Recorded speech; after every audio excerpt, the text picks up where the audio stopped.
요한복음 11장 32절에서 44절 말씀 한 절씩 교독하시고 마지막 절만 한 목소리로 합독하도록 하겠습니다. 마리아가 예수 계신 곳에 가서 배웠고 그 발 앞에 엎드려 이르되 주께서 여기 계셨더라면 내 오라버니가 죽지 아니하였겠나이다 하더라.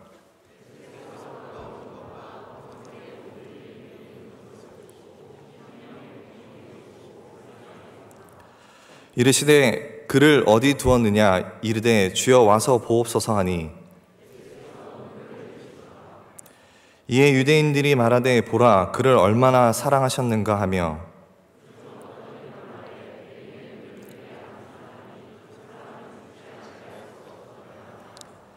이에 예수께서 다시 속으로 비통히 여기시며 무덤에 가시니 무덤이 굴이라 돌로 막았거늘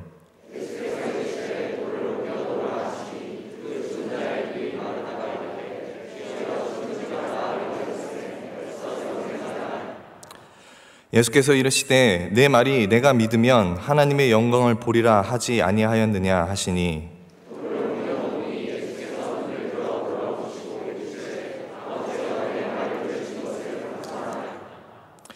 항상 내 말을 들으시는 줄을 내가 알았나이다. 그러나 이 말씀하옵는 것은 둘러선 무리를 위함이니 곧 아버지께서 나를 보내신 것을 그들로 믿게 하려 함이니이다. 함께 읽겠습니다. 죽은 자가 수족을 배로 동인 채로 나오는데 그 얼굴은 수건에 쌓였더라. 예수께서 이르시되 풀어놓아 다니게 하라 하시니라. 아멘. 네, 저는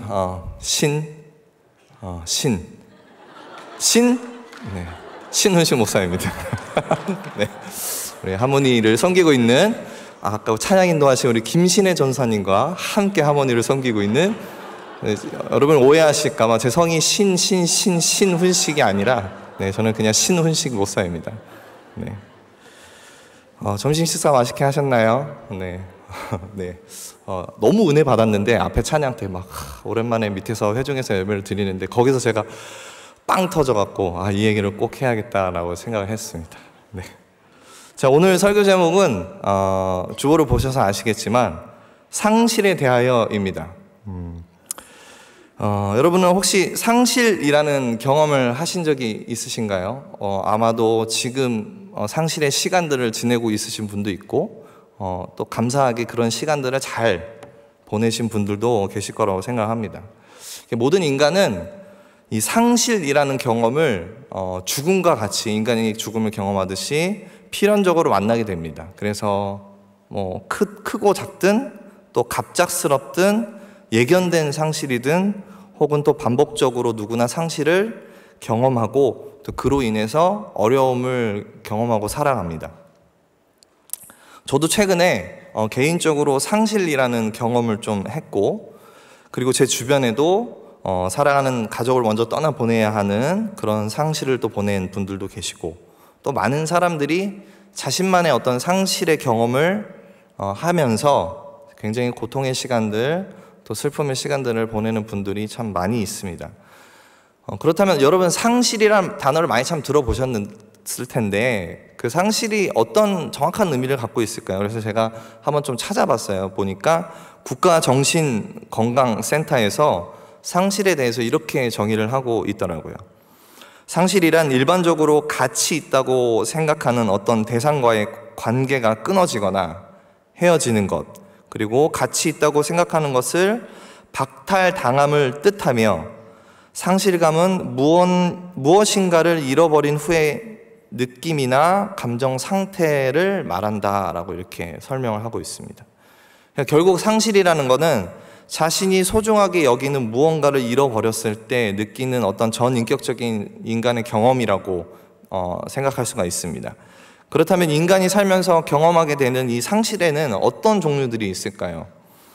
허버트 앤더슨과 케네스 미첼이라는 이 두 분이 쓴 저서 상실과 슬픔의 치유라는 책을 보면 거기서 인간이 겪게 되는 상실에 대해서 크게 6가지로 그들이 분류를 해서 설명을 하는 것을 볼 수가 있습니다. 첫째는 물질적 상실입니다. 많은 사람들에게 있어서 최초의 중요한 상실은 이 애착을 가진 물리적 대상이나 친숙한 환경에 대한 상실이라는 거예요. 손때가 묻고 추억이 서리고 또 애정이 깃든 물건을 잃어버렸을 때 애착한 만큼 상실감도 커진다라는 거죠. 이게 우리가 흔히 잘 알듯이 어린아이들이 자신이 아끼던 물건을 잃어버렸을 때 굉장히 슬퍼하는 것처럼 그런 감정이 이제 상실이라는 거죠. 두 번째는 관계적 상실입니다. 사람은 살면서 죽음이나 또 질병, 또 이민, 또 뭐 이혼, 뭐 단교, 거부, 뭐 버림받음, 뭐 실연, 연인의 뭐 헤어짐 이런 거 관계를 통해서 상실로 인해서 큰 고통을 겪는다는 겁니다. 여러분은 젊은 이제 세대들이니까 어떤 연애를 하다가 연인과 헤어졌을 때 그 오는 그 마음의 아픔들이 바로 상실이라는 개념이라는 거예요.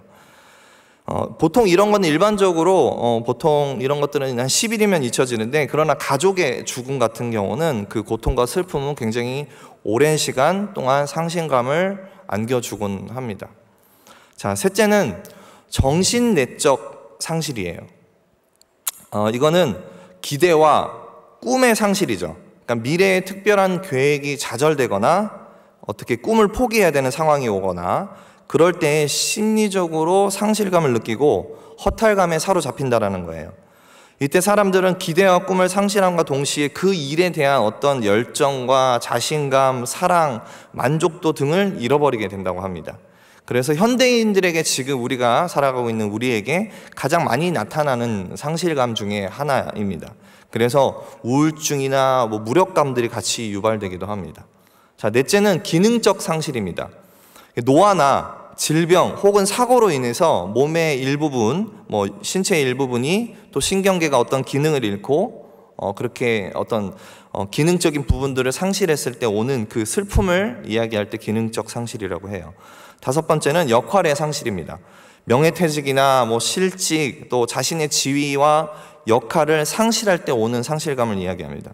그러니까 사람은 자신의 지위와 자신의 역할을 통해서 자아 실현을 하는데, 이 명태나 실직 그리고 자기가 꿈꿔왔던 것들을 이루지 못하는 그런 것들을 경험할 때면 한순간에 잃어버리게 되면 우울감, 또 죄책감, 수치심, 두려움, 이렇게 무력감에 빠지곤 합니다.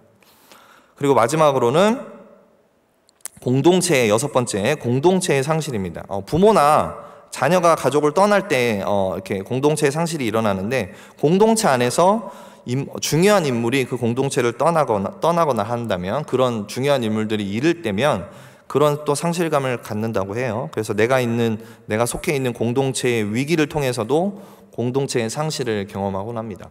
그러니까 상실의 종류가 굉장히 많이 있죠. 이거 외에도 사실 뭐 더 규정하고 찾아본다면 많이 있을 것 같습니다. 이처럼 인간이 경험할 수 있는 상실은 매우 다양합니다.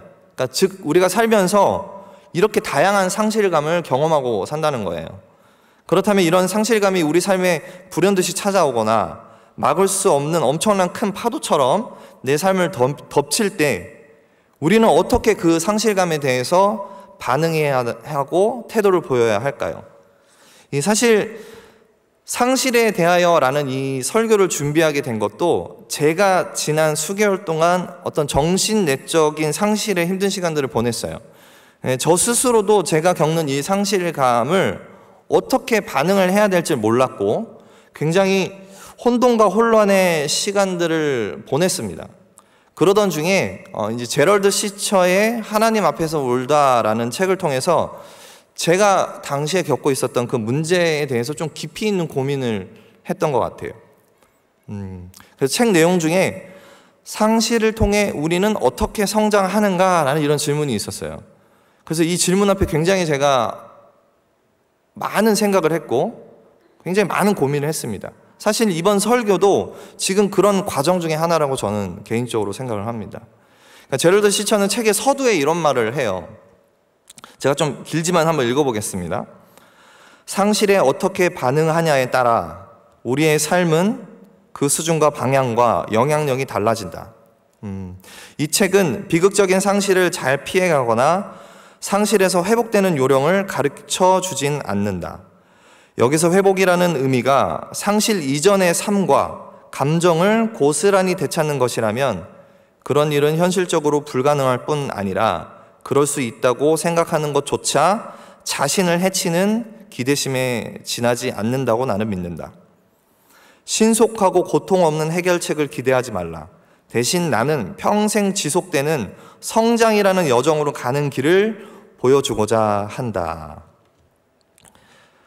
제럴드 시처 이런 글귀를 보면서 내가 겪고 있는 상실에 대해서 좀 더 다른 관점을 가지게 됐고, 또 한 가지는 제가 이제 궁금증이 생겼어요. 한 가지는 그렇다면 성경에서는 상실에 대해서 어떻게 이야기하고 그 상실을 경험하는 우리 하나님의 자녀들에게 어떤 가르침을 주고 있을까라는 굉장한 궁금증이 생겼어요. 그러다가 성경에 보면 많은 인간이 경험하는 상실의 이야기들이 담겨져 있는데, 관계적 상실이죠. 어떤 가족의 죽음이라든지 사랑하는 사람의 죽음을 통해서 상실감을 느끼는 그 예가 될 수 있는 나사로의 죽음 이야기가 생각이 났습니다. 나사로의 죽음 이야기가 생각이 났는데, 특별히 예수님과 그 나사로의 이야기 가운데 등장하는 인물들이 그 이야기가 펼쳐지는 과정 가운데 예수님은 어떠한 말씀을 했고, 그 인물들은 상실감을 겪고 있는 인물들은 어떠한 반응을 하고 어떠한 태도와 그리고 예수님이 어떠한 일들을 행하셨는지가 굉장히 궁금해지는 거예요. 근데 여러분도 스스로 그렇잖아요. 저도 그랬지만 나사로의 이야기의 핵심이 뭐라고 생각하세요?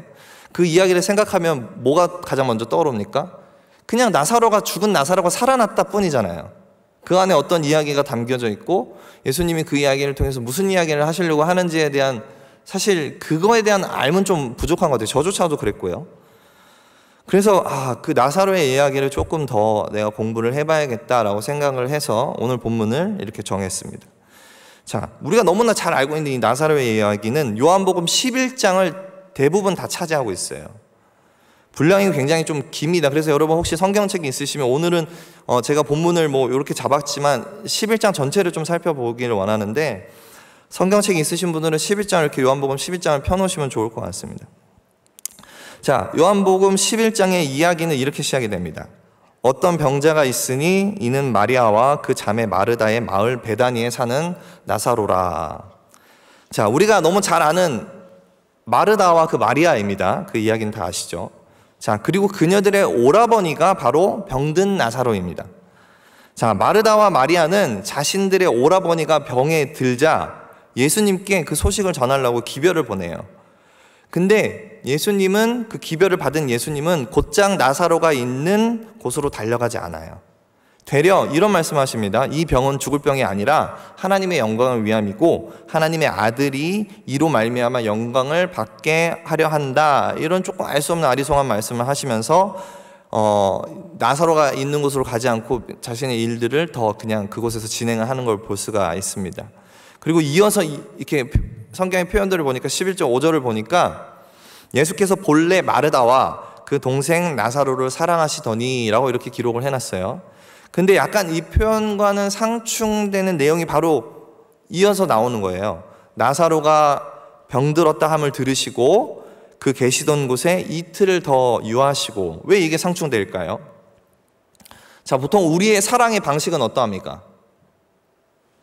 사랑하는 사람이 아프면 당장 달려가는 게 우리의 방식이에요. 그렇죠? 우리의 사랑의 방식입니다. 근데 예수님은 이 방식대로 행동하지 않으시고 자신의 방식으로 행동을 하신 거죠. 그렇게 시간이 지난 후에야 예수님은 나사로가 있는 곳으로 가시기로 합니다. 그렇게 나사로에게 가는 길에 예수님과 제자들의 대화를 살펴보면 제자들은 아직 나사로가 어떤 상태인지를 모르고 있는 상황이고, 하지만 예수님은 제자들에게 나사로의 상태를 명확하게 이야기를 해주십니다. 그 상태가 어떤 상황이었어요? 14절에 보니까 이에 예수께서 밝히 이르시되 나사로가 죽었느니라 라고 이렇게 이야기를 합니다. 아직 베다니에 도착하기 전입니다. 그죠? 그러나 이미 예수님은 나사로의 죽음을 알고 있었어요. 나사로는 죽었습니다. 이는 다른 표현으로 하자면 마르다와 마리아, 즉 나사로를 사랑하는 사람들에게는 큰 상실이 시작되었다는 얘기예요. 자, 오늘 우리는 이 17절 이하에 예수님이 베다니에 도착하신 후에 예수님의 말씀과 행동, 그리고 예수님과 마르다와 마리아의 대화를 통해서 우리가 인생에서 경험하는 상실의 문제 앞에서 어떻게 우리가 반응해야 하고 믿음으로 어떻게 행동해야 하는지를 우리가 오늘 배우고 또 살펴보기를 원합니다. 그러면 우리는 이 상실의 문제 앞에서 어떠한 반응과 태도를 보여야 할까요?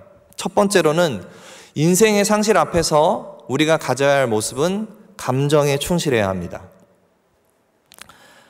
자, 여러분, 이게 무슨 말인가 생각하시는 분들도 있을 거라고 생각합니다. 감정에 충실해야 한다라는 말이 어떤 말일까 한번 살펴보도록 하겠습니다. 자, 어떤 경우에는 상실에 젖어서 굉장히 힘들어하는 사람들이 슬픔이든 그 어려움에 있어서 감정적으로 요동하고 울고 분노하고 이런 모습들을 보고 어떤 사람들이 이런 평가를 해요. 왜 그렇게 슬퍼하냐? 왜 그렇게 슬퍼하느냐고. 너 하나님 믿는 믿음이 없어? 왜 하나님을 신뢰하지 않고 왜 이렇게 슬퍼해? 왜 이렇게 힘들어해? 그냥 믿음으로 감사해. 믿음으로 기뻐해. 그렇게 슬퍼하지 마. 이런 식의 말과 시선으로 상실을 경험하는 이들에게 잘못된 태도로 이야기를 하는 거죠. 또 특정한 일로 상실감을 경험하는 이들에게 뭐라고 표현하냐면, 야, 너는 무슨 그런 일로 그렇게 힘들어해? 야, 나 때는 그보다 더한 일도 있었어. 야, 나는 이렇게 힘든 일도 경험했어. 그러니까 이건 별거 아니야. 이런 식의 말들을 한다는 거죠. 전혀 상대방의 상실감을 이해를 못하는 거예요. 그러면서 자기 기준으로 상대방의 상실감에 대해서 판단하고 정죄하기 바쁩니다. 자, 우리가 오늘 말씀을 이해하면서 우리가 좀 명심해야 될 한 가지 사실은 여러분들도 다 아시는 사실입니다. 상실의 무게는요, 사실 개인마다 주관적으로 다 다르다는 걸 알아야 됩니다. 이게 무슨 얘기냐? 누군가에게는 가벼운 질병으로도 엄청난 상실감이 올 수 있어요. 근데 누구에게는 암과 같은 정말 치명적인 질병의 앞에서도 별일 아닌 듯 지나갈 수도 있습니다. 그러니까 물론 통념적으로 너무 가벼운 일에도 지나친 상실감과 또 빈번한 상실은 어떤 개인의 자신의 신앙과 인격에 유익하지 않을 수 있습니다. 그렇죠? 하지만 어느 누구도 한 개인이 겪는 어려움과 상실에 대해서 함부로 평가할 수 없다라는 사실을 우리가 기억해야 합니다. 자, 이런 배경들을 보고 오늘 본문을 보니까 나사로라는 인물이 죽었어요. 그렇죠? 이로 인해서 가족을 비롯해서 우리가 보진 않았지만 아마 많은 이들이 상실에 빠졌습니다. 그렇다면 나사로를 사랑한 예수님은 어떠했을까요? 자, 예수님께서는 나사로를 다시 죽음에서 살리실 계획이 있으셨기 때문에 슬퍼하지 않으셨을까요? 자, 물론 그렇게도 볼 수 있습니다. 우리가 생각을 조금 해보면, 자, 예수님은 본인이 나사로를 살리실 거라는 것을 이미 예견을 하셨고 그렇게 하실 거라고 표현을 하셨습니다. 그래서 예수님께서 나사로를 처음부터 죽음에서 살리실 계획이 있으셨기 때문에 굳이 나사로의 죽음 앞에서 상식적으로 생각해보면 슬픈 마음을 가질 이유가 없습니다. 그렇죠? 왜냐하면 본인이 이 나사로를 살리실 거기 때문이죠. 자, 하지만 예수님은 나사로의 죽음 앞에서 어떠한 모습을 보이세요? 33절에 보니까, 자, 예수께서 그가 오는 것과 또 함께 온 유대인들이 우는 것을 보시고 심령의 비통이 여기시고 불쌍히 여기사라고 이렇게 기록을 하고 있어요. 다시 말해서 예수님은 마리아가 슬피 울고 그 주변 조문객들도 우는 것을 보시고 그 마음에 깊이 탄식을 하셨고 격렬하게 그 마음이 흔들렸다라는 것을 성경은 이야기하는 거예요. 자, 이 부분을 직역해서 보면 이런 표현이에요. 그분은 심령으로 깊이 탄식하셨으며 스스로 흔들리셨다라는 이런 뜻을 갖고 있습니다. 다른 영어 번역본들을 보니까 영이 매우 불편해지시고 진정으로 마음이 움직이셨다 이런 표현도 있고 매우 불편해지시고 괴로우셨다라는 이런 표현들이 있습니다. 이게 뭐예요? 결국은 다 감정적인 요소들을 나타내는 표현들입니다. 그렇죠? 특별히 불쌍히 여기사라는 이 동사는 감정적인 흥분이나 혼란과 같은 동요를 표현할 때 사용하는 그런 단어예요. 그러니까 이처럼 예수님의 감정이 심히 흔들린 상태였음을 잘 보여주고 있는 대목입니다. 자, 예수님께서 신성을 지니신 동시에 지극히 인간적인 면모를 지니셨음을 보여주기도 하는 대목이고, 예수님이 상실 앞에서 나타내는 어떤 태도를 우리가 여기서 확인할 수 있죠. 그렇게 마리아와 슬퍼하는 이들을 보면서 애통하셨어요.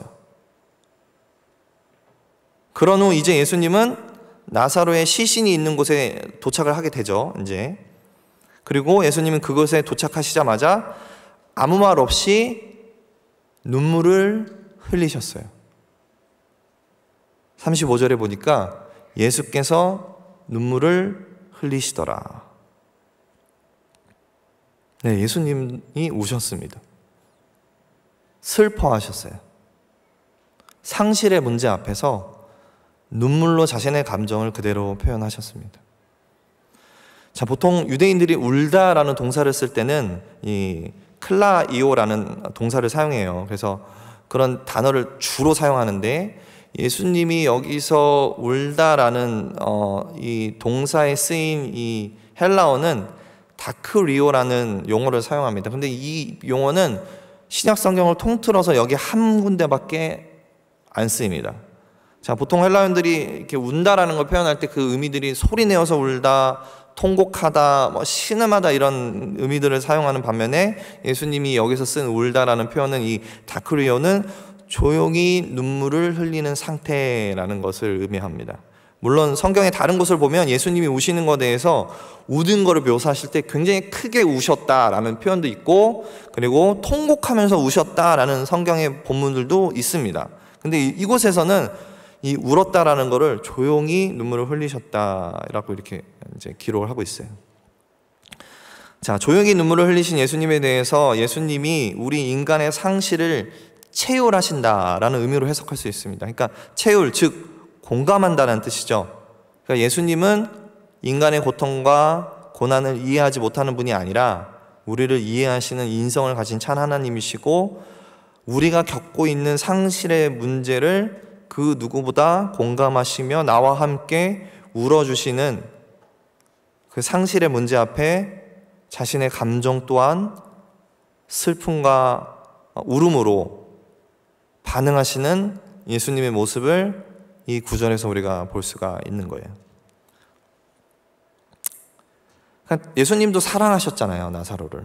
성경에 보면 사랑했다라고 표현이 되어 있는데, 그 나사로의 죽음 앞에서도 예수님 자신 스스로조차도 솔직한 감정을 드러내신 거예요. 이는 우리의 친구 되시는 사랑의 예수님을 묘사하기도 하고 있습니다. 자, 이렇게 예수님은 자신의 신적 권위로 죽은 나사로를 다시 살리실 것을 이미 마음에 품으셨지만, 이미 죽음의 거에 있는 그 나사로를 보면서 직면하면서 자신을 슬픔에 내어주신 거예요. 제가 서두에도 언급한 하나님 앞에서 울다라는 그 저자 제럴드 시처는 그 책을 쓰게 된 그 이유가, 자신이 운전을 하고 가다가 교통사고가 났는데 그 한 자리에서 자기 아내와 자기 어머니와 자기 한 자녀를, 3명의 그 소중한 가족을 한 번에 죽음으로 잃게 되는 엄청난 상실을 경험한 제럴드 시처가 쓴 책입니다. 그가 그런 경험을 한 그가 책에서 이런 고백을 해요. 슬픔에게 자신을 내어준다는 건 몹시 힘들지만 꼭 필요한 일이었다. 나는 슬픔을 표현한다는 것 자체가 일상에서 아주 자연스럽고 정상적인 부분이 되었다. 이 제러드 시처도 감정을 표현하는 것에 있어서 지극히 자연스러운 현상으로 이야기하고 있습니다. 자, 이처럼 우리가 겪는 상실로 인해서 나타내는 우리의 감정을 여러분 숨길 필요가 없습니다. 하지만 감정이 나 자신이 절제되지 않는 감정의 소용돌이에 휘말려서 내 일상을 파괴한다든지, 내 삶의 모든 것들을 무너뜨리려고 하는 그런 평정심을 잃게 한다든지, 그런 감정의 어떤 표출들은 절제해야 되겠죠. 당연히요. 그렇죠? 그리고 일상으로 돌아가려는 노력도 사실은 우리에게 필요합니다. 자, 그렇다면 여러분, 우리가 이 상실의 문제 앞에서 이런 감정적인 시간들이 반드시 다가온다고요. 그렇죠? 이런 감정적인 시간들을 지나서 그 다음엔 어떠한 우리의 모습들이 있어야 될까요? 그냥 그저 슬퍼하고 고통스러워하고 울기만 하고 하면서 내 앞에 펼쳐진 상실의 문제를 그거를 그런 감정적인 시간으로만 맞이할 수는 없기 때문입니다. 그렇죠? 그렇기 때문에 두 번째, 인생의 상실 앞에서 우리가 가져야 할 모습은 여전히 나의 구원자 예수 그리스도께 시선을 두어야 합니다. 자, 예수님께서 베다니에 도착해 보니까 이미 나사로가 무덤에 있은 지 4일이나 된 상황이었죠. 자, 그렇게 예수님이 도착했다는 소식을 들은 마르다는, 예수님이 이제 베다니에 도착했어요. 그 소식을 들은 마르다는 어떻게 합니까? 20절에 보니까 마르다는 예수께서 오신다는 말을 듣고 곧 나가 맞이하되 라는 이런 표현을 합니다. 근데 우리가 생각을 해보면 아마도 아직 마르다는 슬픔에 겨워 제정신이 아닌 채로 예수님을 만나러 달려나갔을 거라고요. 그렇죠? 왜냐하면 이제 막 사랑하는 오라버니를 죽음으로 보낸 상실의 시간을 보내고 있었기 때문입니다. 그런데 그녀는 자신의 문제 앞에서 예수님께 자신의 시선을 고정하기 위해서 예수님을 만나러 나간 겁니다. 자, 그런데 마르다가 이런 얘기를 해요. 주님, 만일 주님이 여기에 계시기만 했어도 내 오라버니가 죽지 아니하였을 것입니다. 자, 마르다의 입장에서는 충분히 이렇게 생각할 수 있는 겁니다. 그렇죠? 자, 마르다는 예수님에게 치유의 능력이 있다라는 걸 잘 알고 있었어요. 그래서 마르다는 나사로 오라버니가 아플 때 요단강 건너편에 있는 예수님께 나사로가 죽게 되었으니 빨리 와주십시오라는 기별을 보낸 거예요. 자, 아마도 마르다는 그 기별을 통해서 예수님이 속히 오셨다면, 예수님이 제 시간에 오셨다면 자기 오라버니가 살 수 있을 거라는 기대를 당연히 가졌겠죠. 하지만 예수님은 나사로가 죽은 지 나흘이나 되는 시점에 베다니에 도착하셨기 때문에 어쩌면 마르다 마음 가운데엔 예수님께 섭섭한 마음과 원망이 있을 수도 있습니다. 근데 이러한 마르다의 반응, 상실을 경험하고 상실의 시간들을 보내는 이런 마르다의 반응은 우리에게도 너무나 일반적인 반응의 모습입니다. 우리가 이런 고백들 많이 하잖아요. 마르다가 만일이라는 표현을 했던 것처럼, 만일 그때 하나님이 내 기도를 들어주셨더라면, 만일 그때 상황이 이러했었더라면, 만일 그때 내가 행동을 그렇게 하지 않았었더라면, 만일 그날 거기에 있지 않았더라면, 만일 누군가의 도움이 있었더라면. 자, 이렇게 수많은 만일의 이유를 들어서 우리 스스로를 자책과 후회들로 가득하게 만들죠. 그래서 과거에 일어날 수 있는 일처럼 생각하고 공상에 잠기거나 자꾸 그날의 그 사건들에게 얽매여서 고통스러워합니다. 자, 상실의 문제 앞에서 많은 이들이 이 지점에서 멈춰서 많은 시간을 보내고 있습니다. 그리고 굉장히 고통스러워하고 있고요. 굉장히 힘들어합니다. 저도 지난 몇 개월 동안 그랬던 것 같아요. 그냥 과거에만 얽매여 있는 거예요, 계속. 상실의 문제 앞에. 물론 그러한 시간이 우리에게 필요할 수도 있습니다. 그러나 반드시 그 지점을 지나가야 하는 것은 분명한 사실이에요. 자, 서두에도 인용을 했지만 상실에 우리가 어떻게 반응하냐에 따라서 우리의 삶은 그 수준과 방향과 영향력이 달라집니다. 자, 그러면 마르다는 어떠했을까요? 자, 마르다는 만약 있을 수도 있었던 일, 즉 과거의 시간에서 벗어나서 이제 내 삶에 펼쳐질 그 하나님의 은혜의 그 일들을 자신의 고백으로 그 태도를 옮기는 것을 볼 수가 있어요. 22절을 보니까 우리 이 고백은 한번 함께 읽어보도록 하겠습니다. 그러나 나는 이제라도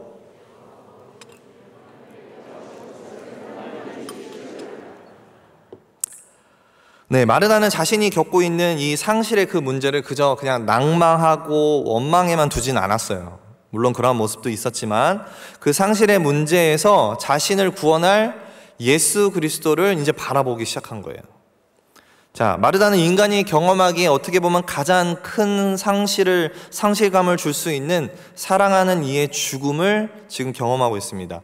그리고 한편으로는 예수님이 좀 일찍 오셨더라면, 예수님이 제때만 오셨더라면 자신의 오라버니를 살릴 수도 있었을 텐데 라는 이런 아쉬움과 원망의 자리에도 있었어요. 그러나 마르다는 자신 앞에 서 있는 분이 어떠한 분이시고 나에게 어떠한 은혜를 베푸실 분인지를 잊지 않은 거죠. 다시 생각한 거예요. 그렇게 마르다는 자신의 구원자이신 예수님께 자신의 이제 시선을 조금 고정하기 시작합니다. 자, 과거에 얽매이지 않고 고백해요. 그래서 이제라도 주님이 일하실 수 있습니다 라고 예수님을 향한 자신의 믿음을 고백을 합니다. 자, 그러나 우리가 이야기를 잘 알지만 물론 마르다는 예수님이 무슨 일까지 행하실 수 있는 분인지를 아직 여기서는 몰랐죠. 그렇죠? 어떠한 일을 행하실 수 있는 분인지는 아직 이곳에서는, 이 시점에서는 마르다는 알지 못했습니다. 왜냐하면 마르다는 예수님이 죽은 지 나흘이나 된 자신의 오라버니를 다시 살리실 거라는 상상조차 못했던 인물이기 때문이에요. 그렇죠? 그러나 마르다가 예수님을 향한 어떠한 믿음이 담겨져 있는지는 그 이하의 말씀들을 보면 알 수가 있습니다. 이것도 참 중요한 말씀이라고 생각해서 우리 한번 다 같이 함께 읽도록 하겠습니다. 예수께서 이르시되 내 오라비가 다시 살아나리라. 마르다가 이르되 마지막 날 부활 때에는 다시 살아날 줄을 내가 아나이다. 예수께서 이르시되 나는 부활이요 생명이니 나를 믿는 자는 죽어도 살겠고 무릇 살아서 나를 믿는 자는 영원히 죽지 아니하리니 이것을 내가 믿느냐. 이르되 주여 그러하에다. 주는 그리스도시요 세상에 오시는 하나님의 아들이신 줄 내가 믿나이다. 어떻게 보면 아주 명확한 교리 안에서 하나님 예수 그리스도의 존재를 명확하게 고백을 하고 있습니다. 그렇죠? 이 대화를 살펴보면 자신이 겪고 있는 상실의 문제 가운데서도 여전히 주님을 향한 그 믿음을 잃지 않고 주님을 바라보는 마르다를 볼 수가 있습니다. 사실 여러분 이 고백 있잖아요. 마르다가 한 고백, 주는 그리스도시요 세상에 오시는 하나님의 아들이신 줄 내가 믿나이다. 이와 비슷한 고백 한 사람이 누가 있죠? 네, 베드로가 있죠. 근데 우리는 이 비슷한 고백을 베드로의 고백으로 많이 기억하고 있어요. 베드로만의 고백으로 많이 기억하고 있는데 사실 동일한 고백을 마르다도 했습니다.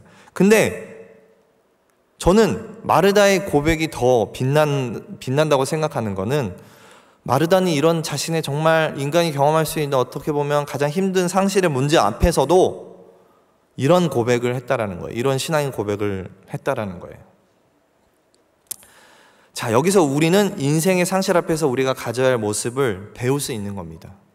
아무리 크고 막막한 상실의 문제 앞에서도 우리는 우리 구원자 되신 예수 그리스도를, 우리의 영적인 시선을 예수로 향해야 될 줄 믿습니다. 그래서 마르다와 같은 이런 신앙 고백이 우리가 상실감에 젖어 있을 때도, 우리의 힘으로 도저히 해결할 수 없는 그런 상실감에 젖어 있을 때도 이렇게 고백되어져야 될 줄 믿어요.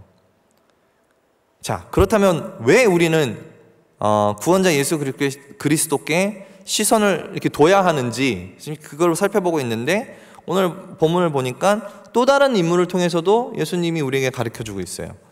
자, 예수님이 도착했다는 소식을 듣고 마르다는 한 걸음에 주님께로 달려왔어요. 그렇죠? 자신의 영적인 시선을 주님께로 뒀습니다. 그러나 마리아는 어떠했어요? 20절에 보니까 마르다는 예수께서 오신다는 말을 듣고 곧 나가 맞이하되 마리아는 집에 앉았더라. 그렇죠? 마리아는 예수님이 오셨다라는 소식을 들었는데, 마르다 언니는 당장에 태어나갔는데 마리아는 어떤 이유에서인지 예수님께로 나아가지 않았습니다.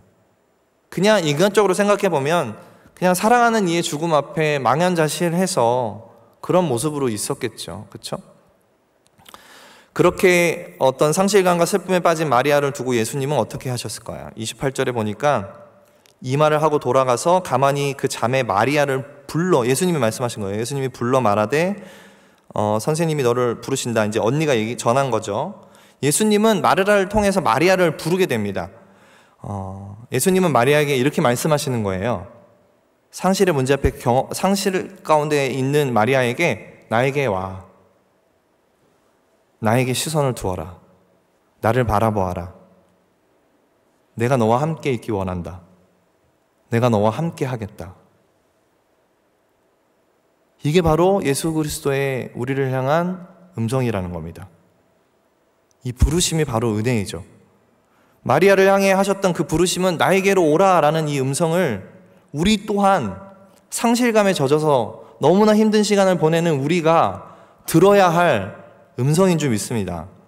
상실의 시간 가운데 우리를 향한 음성을 듣고 우리는 주님께 나아가야 되는 거예요. 주님께 시선을 고정해야 됩니다. 이렇게 주님은 인생이 살면서 피할 수 없는 상실의 시간들을 경험하고 있는 모든 주님의 그 자녀들에게 부르고 계십니다. 여러분, 주님이 직접 여러분을 부르시는 거예요. 그러할 때 우리는 마리아처럼 순종의 그 자리로 주님 앞에 나아가야 될 줄 믿습니다. 그 부르심의 자리가 여러분 이 자리, 예배의 자리가 될 수도 있고요, 기도의 자리가 될 수도 있습니다. 어느 자리가 될지 모르지만 그 주님의 부르심에 응답해야 될 줄 믿습니다. 그것이 바로 우리가 상실 가운데 반응해야 할 우리의 모습이라는 거죠. 자, 마지막으로 세 번째, 인생의 상실 앞에서 우리가 가져야 할 모습은 상실 가운데 선포된 예수님의 말씀에 순종해야 합니다. 상실의 시간 가운데 나를 향한 선포된 예수님의 말씀을 순종해야 된다는 거예요. 자, 예수님은 상실의 문제 앞에 놓인 마르다와 마리아와 함께 슬퍼하시고 눈물도 흘리시고 그리고 자신에게 영적인 시선을 고정할 수 있도록 부르시고 이야기하셨어요. 자, 그리고 나서 예수님은 그 상실의 문제를 두고 본격적으로 말씀하시기 시작합니다. 38절 이하의 말씀을 보니까 이에 예수께서 다시 속으로 비통히 여기시며 무덤에 가시니 무덤이 구리라 돌로 막았거늘 예수께서 이르시되 돌을 옮겨 놓으라 하시니 라고 이렇게 말씀하십니다. 자, 이 말을 들은 마르다와 마리아 그리고 그곳에 있었던 많은 사람들은 예수님이 그 말을 이해를 못했을 거예요.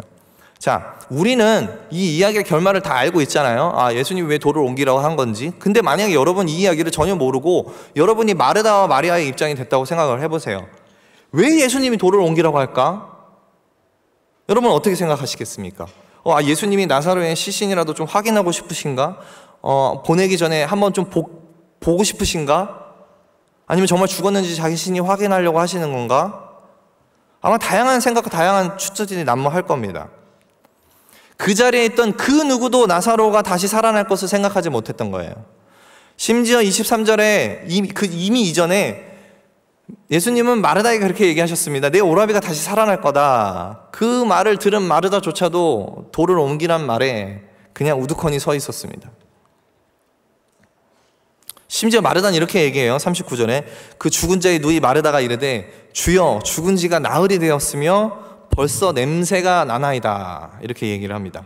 근데 맞죠? 마르다의 이야기가 맞습니다. 현실은 죽음의 악취가 나고 있어요. 여전히 변화되지 않는 현실이 눈앞에 있습니다. 상실의 그 원인은 여전히 존재하고 있어요. 상황과 현실은 전혀 변하지 않습니다.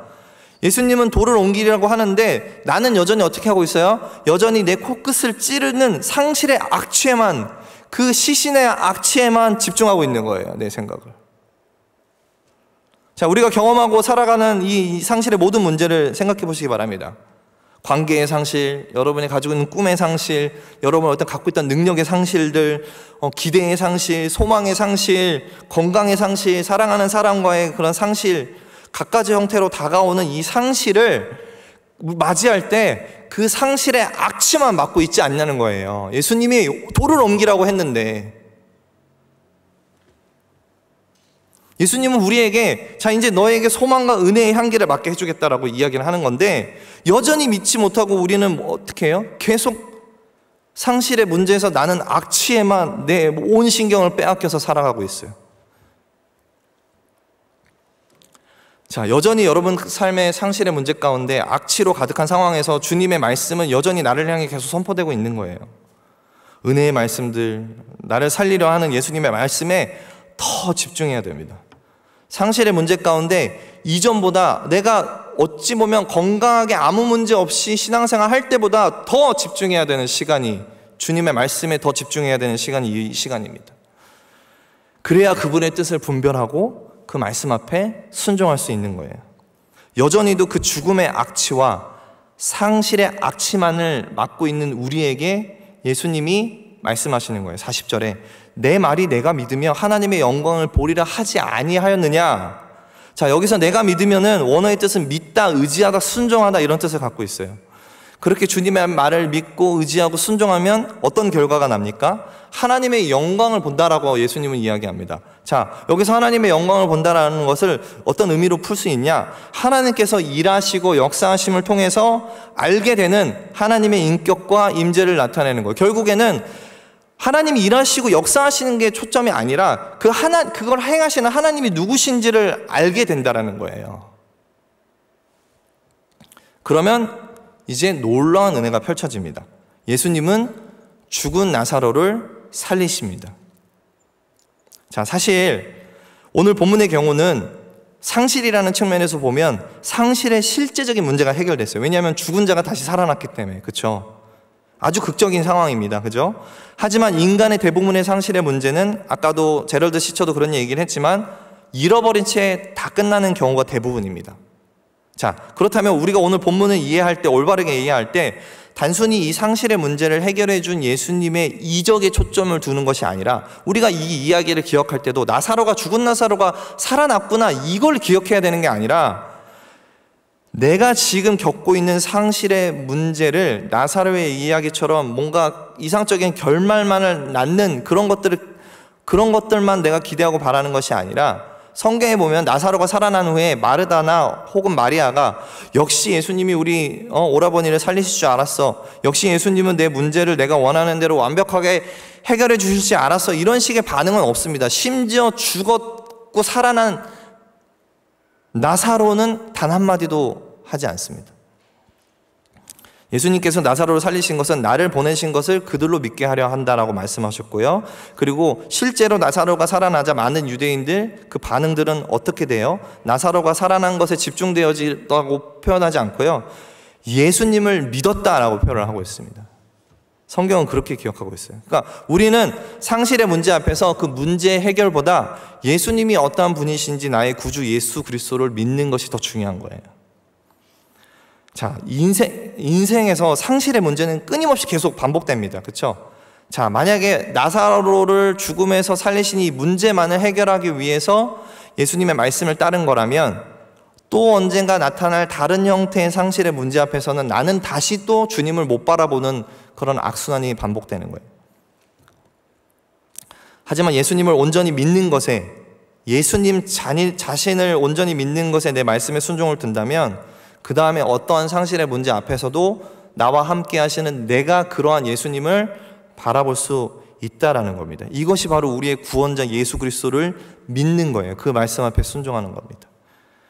자, 우리는 상실을 경험하며 그 상실을 아는 채 계속 살아가죠. 저도 아까도 얘기했지만 몇 개월간 좀 그런 정신내적인 상실감을 경험했습니다. 감정선이 다 무너지더라고요. 이전에 보지 못했던 제 모습을 보게 돼요. 아, 나에게 이런 모습도 있구나. 그리고 여전히도 지금도 불쑥불쑥 찾아오는 상실감으로 인해서 정신적인 고통을 겪고 있습니다. 물론 죽고 사는 문제는 아니에요. 하지만 우리가 겪는 모든 상실도 그러하듯이 크고 작음의 문제가 아니라 상실 속에서 우리가 어떠한 변화를 맞이하고 어떠한 반응을 하는지, 어떠한 영적인 태도를 나타내는지는 너무나 중요하다는 겁니다. 우리가 경험하는 상실은 우리 삶의 평생 지속되는 영적인 성장이라는 여정으로 가는 그 한 부분임을 우리는 인식을 해야 됩니다. 제가 오늘 설교가 길어질 줄 알고 있었어요. 네. 지금 벌써 시간이 상당히 많이 흘렀습니다. 여러분 시계 보지 마십시오. 네. 근데 아주 중요한 예화가 있어서 여러분의 허락을 받고 조금 길어져도 이 예화를 해도 될까요? 네, 감사합니다. 한 명이라도 예했으면 제가 바로 하려고 했습니다. 우리 다른 목사님들은 아마 짧게 해주실 거예요. 네, 그래서 저만 좀 길게 하도록 하겠습니다. 제가 예전에 한 분을 신방한 적이 있어요. 신방을 하게 된 그 이유가 아이들을 키우면서 우울증에 걸렸다라는 것 때문에 상담을 요청해서 제가 가게 됐어요. 그래서 제가 좀 템포를 올릴게요.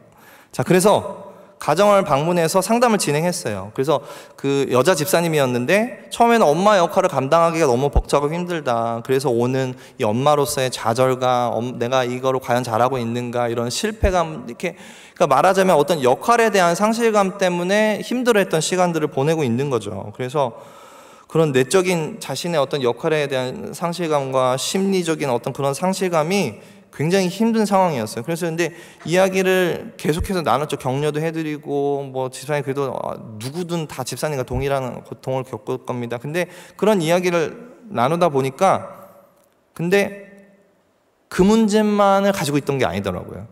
어떤 다른 문제가 있었어요. 근데 이상하게 또 그 집사님이 목사님 저 좀 도와주세요. 갑자기 이런 말들을 하는 거예요. 아니 지금까지 그런 얘기를 했는데 저 좀 살려주세요 라고 얘기를 하는 겁니다. 그래서 무슨 일이냐고, 그 아이들 문제 때문에 그런 거 아니냐 하니까는 다른 문제라는 거예요. 그래서 말을 꺼내지 못하고 더듬더듬 하시길래 집사님 제가 네, 도와줄 수 있는 부분이 있으면 도와드리겠습니다. 이야기 한번 해보시죠 라고 했는데 처음에는 무슨 말을 하는지를 알아듣기가 힘들 정도로 횡설수설을 하시더라고요. 그래서 결국에는 이야기를 꺼내기 시작했는데 자신이 물질에 사로잡혔다는 이 얘기를 하시는 거예요. 그래서 난 이게 무슨 얘기지? 무슨 얘기일까? 뭐 내가 너무 물질을 너무 이렇게 추구하는 삶을 사신다 이런 얘기일까? 어리둥절했죠 저는. 근데 이제 상세하게 풀어가는 거예요. 자신이 언제부턴가 돈을 모으기 시작했다는 거예요. 집안 곳곳에. 근데 그 돈을 부정한 방법으로도 취하고 안 좋은 방법으로 돈을 남편 몰래 부모님 몰래부터 해서 돈을 모아서 돈을 여기저기 집안 곳곳에 은행에 맡겨둔 것도 아니고 집안 곳곳에 그냥 꽁짓돈 숨겨놓듯이 그렇게 숨겨놨다라는 거예요. 그러면서 그렇게 10년 넘게 돈을 모았다는 거예요. 근데 그 돈이 꺼내 쓰지도 않고요. 그냥 그렇게 집어만 넣었던 거예요. 그 돈 때문에 자기가 하루도 편하게 잠을 잘 수가 없다는 거예요. 죄책감에 시달리고 부정한 돈으로 모은 것들에 대해서 하나님이 나를 어떻게 생각하실까? 그렇다고 그 돈을 또 버릴 수는 없고 다시 돌려줄 수도 없고 그런 죄책감에 매일매일이 자신이 괴로운 거예요. 그 내적 그런 완전 어떤 자신에 대한 자신이 어떠한 존재인지를 완전 상실한 거죠. 그래서 우울감 뭐 이런 것들이 온 거예요. 그래서 제가 그 돈을 다 가져오시라고, 돈을 다 꺼내시라고 그랬어요. 이게 이상하죠, 그렇죠? 목사가 성도집 가서 돈 다 꺼내오라고. 그래서 제가 이런 오해를 받을까봐 그날의 현장을 제가 사진으로 다 남겨놨어요. 돈을 다 꺼내오라고 했어요. 근데 정말 진짜 말도 안 되게 막 어디 뭐 봉지, 검은 봉지에 뭐 봉투에서 막 수십 군데 돈이 나왔어요. 그래서 집사님이 보는 앞에서 제가 돈을 다 세줬어요, 은행원처럼. 정리를 해준 거예요. 돈이 1,500만 원 이상이 나왔어요, 캐시가. 그래서 그거를 그 자리에서 제가 같이 사역하고 있는 목사님들에게 사실을 알렸어요. 왜냐하면 오해를 받을 수 있잖아요. 여러분과 같이 저를 이렇게 이상한 웃음소리로 보시면서 왜 돈은 왜 꺼내라고 그래? 이렇게 오해를 받으셔서 제가 목사님 지금 이런 상황입니다. 그래서 목사님한테 일단 말씀을 드려놓습니다. 제가 이렇게 사진도 보내드리고 그렇게 해서 처리를 했어요.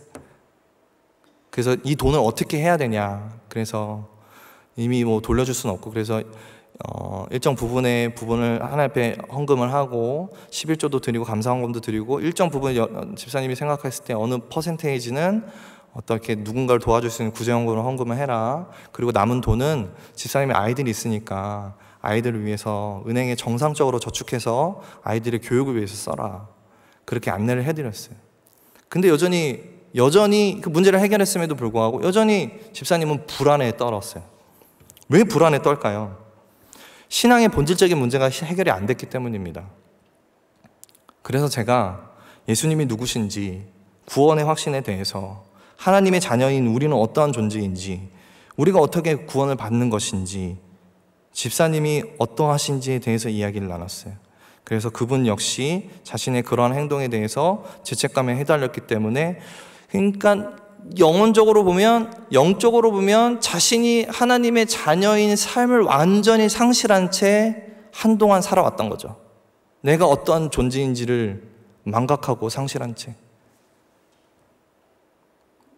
제가 왜 이러한 이야기를 했을까요? 뭐 기본적인 얘기들을. 그분이 자신이 정말 어떠한 존재인지를 알기를 원했던 거예요. 목회자인 저는 그분의 존재로서의 상실을 되찾아주고 싶었고, 집사님이 어떠한 존재이고 하나님이 집사님을 어떻게 바라보고 계신지를 알려드리고 싶었습니다. 그래서 그러한 이야기들을 정말 기본적인 이야기, 신앙의 기본적인 이야기들, 구원의 확신을 가지는 믿음의 그런 말씀들을 다시 확인하고 기도한 후에 그 자리를 떠났어요. 그 후에 그 담당하시는 순장님께서 그 집사님을 주인에 만났는데, 지난주와는 완전 다른 얼굴의 밝은 표정으로 평안한 모습으로 웃기 시작했다라는 좋은 소식을 전해드렸습니다. 자, 우리 모두가 이런 비슷한 인생의 문제들로 살아가곤 합니다. 도저히 해결할 길이 보이지 않고 상실의 문제 가운데 무언가를 잃어버리고 소중한 일을 죽음으로 보낸 이 상실감은, 그 문제가 완전히 원상복귀 되지 않는 한 그 상실감에서 자유로울 수 없고 그 이전의 삶으로 완벽하게 돌아갈 수 없습니다. 그러나 우리는 오늘 본문의 말씀을 통해서 깨닫게 되었죠. 어떠한 상실감이 우리 인생을 찾아온다 할지라도 마르다가 예수님께 달려간 것처럼, 마리아가 예수님의 부르심에 응답해서 달려간 것처럼, 자신의 문제로 고통스러워할 때도 그래도 신앙의 방법으로 풀어보겠다고 목회자에게 도움을 요청한 그 집사님처럼 우리는 주님의 그 존재 앞에 나아가 시선을 주님께 둬야 합니다. 그리고 여전히도 지금 내 앞에서 풍기는 그 악취 가운데에서도 결국은 주님의 음성을 순종하며 돌문을 연 것처럼, 그리고 목회자가 요청한 대로 순순히 자신의 연약함을 다 드러내고 물질의 문제를 해결한 것처럼, 우리는 우리 인생의 상실의 문제 앞에 가려진 하나님의 말씀에 집중하고 그 말씀으로 순종해야 됩니다. 그렇게 살아갈 때 우리가 경험하는 상실의 문제들, 고통의 문제들, 고난의 문제, 이런 문제들 가운데 우리는 영적인 성장을 이루며 나갈 것입니다. 이것이 바로 하나님께서 우리에게 원하는 성화의 삶의 모습인 줄 믿습니다. 이제 말씀을 마치겠습니다. 이 일을 겪고 난 후에 마리아가 하는 행동이 하나 있어요. 그 행동이 뭐냐면, 여러분 너무 잘 아시는 바로 다음 장에 나옵니다. 마리아가 향유를 예수님의 발에 부어 자신의 머리털로 예수님의 발을 닦은 사건이 바로 이 사건 뒤에 나오는 마리아의 놀라운 신앙의 모습입니다. 자, 우리 인생의 모든 상실 앞에서 나의 참된 소망의 구주 예수 그리스도를 바라보기를 원해요. 그래서 이렇게 마리아와 같이 상실의 문제 가운데 해결됨을 받고 하나님 앞에 그렇게 헌신하는 귀한 삶을 또 살기를 원합니다. 그분만이 우리의 상실을 성장으로 변화시킬 수 있는 분입니다. 상실에서 성장으로, 상실에서 변화로, 상실에서 주님의 위로와 사랑을 누리는 여러분 모두가 되기를 주님의 이름으로 축복드립니다.